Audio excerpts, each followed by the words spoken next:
you know, all my years of covering Fairmont football, absolutely one of the most remarkable turnarounds. Because first half, you know, not much of anything went right, and you know this at homecoming when you got alumni back and you're putting a performance on like that, it's embarrassing. Yeah. But to your kids' credit, to your coaching staff's credit, never quit. Came back in the second half, cleaned everything up, really much better in the second half, and got yourself back in the game. Brilliant play call, taking the shot early with Daniel Mark Sears. Really, I thought gave us a lift. And then, you know, your defense feeds off that. We get a couple of stops. Jake Jean gets a turnover that turns into points for us, and all of a sudden, you're back in the game. Yeah, quickly. Right. Yeah. But tell me about this one today. Man, it was crazy. It just seemed like early on, well, other than the penalties, it seemed like every time we would move the ball further than 5 yards, it was a penalty. It was frustrating.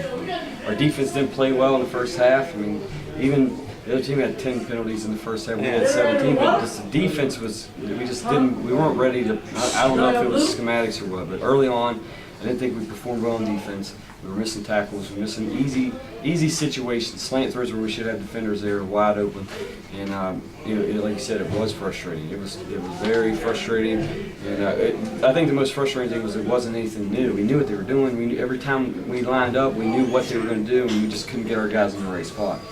We came in at halftime. We didn't change a bit on offense. It was the same thing on offense. We were executing. We kept shooting ourselves in the foot. We'd get a first down, move the ball a couple times, either had a false start or holding or something that kept putting us behind the chains and had to punt.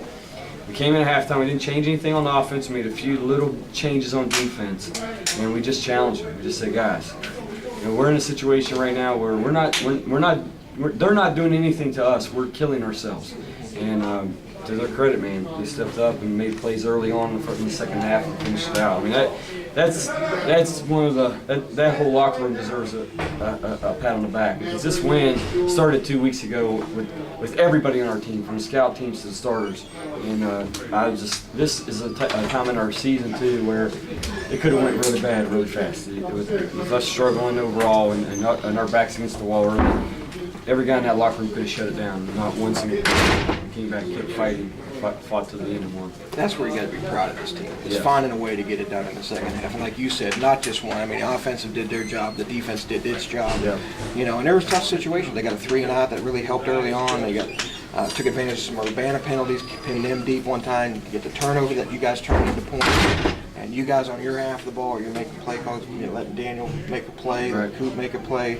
Monroe comes in, does his job late. You know, it's just everybody got involved. Yeah, I think Monroe had a bigger part on this win than people think he did. It was easy. It could have been easy for him not to play at all in the first half and go in the tank. And he came out, we gave him a shot, and he made the most of it. He really carried the load in the second half and running ball. I think he deserves a lot of credit with this too. But yeah, overall, I mean, I think our team is. This could be a very pivotal point of the season for us.